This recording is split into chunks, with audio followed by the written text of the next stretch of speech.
BSP मध्ये गेले तर एक जो कॅडर बेस जो थंड पडला होता संपूर्ण महाराष्ट्रामध्ये तो पुन्हा पुनर्जीवित करण्यासाठी हालचाली आता वेगवान झाले. कारण की जर कॅडर नसेल तर तो जो उमेदवार आहे तो डेफिनेटली भटकणार. कारण की विचारधारा जोपर्यंत परिपक्व होत नाही एखाद्या व्यक्तीची तेव्हा हा पैसा खूप मोहाचा केंद्र असतो. आणि सत्ता आणि पैसा माणसाचं नेहमी चारित्र्य बदलवत आलेलं आहे हे आपण बघितलंही आहे. पण एखादा व्यक्ती एखाद्या विचारधारेशी जुळलेला असेल आणि त्याच्या अंगांगामध्ये रक्तामध्ये ज्या विचारधारा जुळलेली असते तेव्हा त्याचं चारित्र्य बदलवणं हे खूप कठीण काम असतं. माझा जेव्हा मी विधानसभा लढली साहेबही होते BSPचे उमेदवार तर आमच्यावरती असं अप्रचार झाला की यांनी 2 करोड घेतले आणि 75 लाख घेतले. काय घेतलं ते आम्हाला माहिती. 1 रुपया कोणी म्हणावं काँग्रेसच्या व्यक्तीने की या माणसाला 1 रुपया तरी फेकून मारला असेल. ग्रुपवर एक चर्चा झाली की या माणसाला जंगलात कुठेतरी 2 करोड रुपये दिले. ग्रुपवर टाकलं होतं.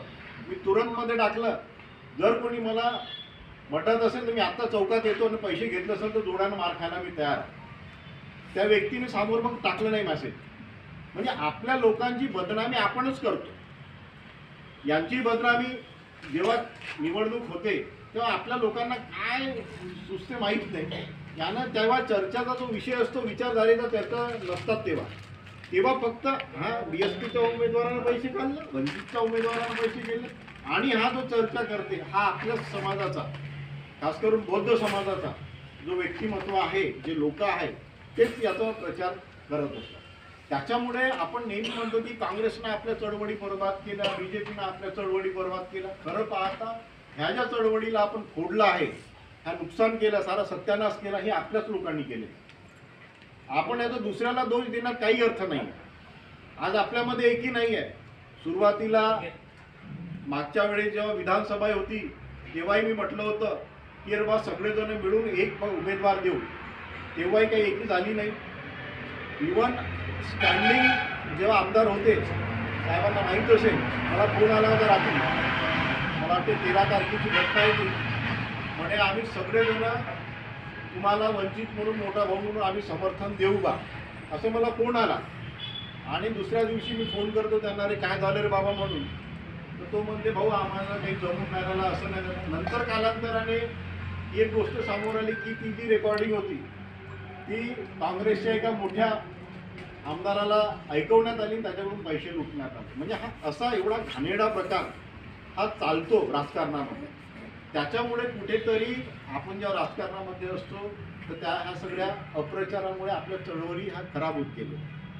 तर त्याच्यामुळे चळवळी जिवंत ठेवणं, विचारधारा जिवंत ठेवणे आजच्या घडीला खूप मोठं चॅलेंज आहे. आणि BSP आणि BJP हे दोनच पक्ष आहेत ज्यांच्यामध्ये चळवळी चालवण्याची क्षमता आहे. दोनच पक्ष आहेत पूर्ण भारतामध्ये. इव्हन काँग्रेसमध्ये एवढा मोठा पक्ष असेल पण काँग्रेसमध्ये चळवळ कॅडर बेस चालवण्याची हिंमत नाही आहे. BSP आणि BJPचं तुम्ही संघटन पाहाल तुम्हाला तारीफ करायला लागेल त्या संघटनेची. अरे इतके समर्पित असतात. एखाद्याला एखादी जबाबदारी दिली ते इतके इमानदारीने करतात. पण आपल्या लोकांना एखादी जबाबदारी दिली तर तो नेहमी पळवाट काढत कुठेतरी काहीतरी सेटलमेंट होते का हे बघत असतो. तर त्याच्यामुळे ह्या चळवळी आपण म्हणतो फुले शाहू आंबेडकर फक्त तोंडापुरती झालेल्या कर्तृत्वात आपल्या चारित्र्यामध्ये त्या चळवळी आपल्या राहिलेल्या नाही. खूप मोजके लोक आहेत. तेव्हाही जेव्हा विधानसभेच्या वेळेस मला 4000 मिळाले आणि BSPला 2000 मतं मिळाले. तर आजही लोक जिवंत आहेत. फक्त एवढंच आहे की समोर येऊन नेतृत्व करणारे लोक आज खूप कमी झाले. आणि खास करून जो युवा वर्ग आहे आपल्यामधला तो इतका भरकटलेला आहे की नेमकं जावं तर जावं कोणाकडे. इकडे गेला तर तिकडे सत्यानाश, तिकडे गेला तर तिकडेही सत्यानाश. मग जावं तर जावाकडे. मग आपल्याकडे इकडे वाट शोधते, त्या पक्षाची वाट शोधते.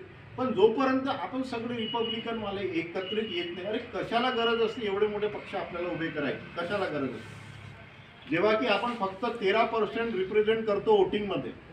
पण आपले एका मतदारसंघामध्ये 5-5 उमेदवार असतात की नाही आणि एकही निवडून येत नाही.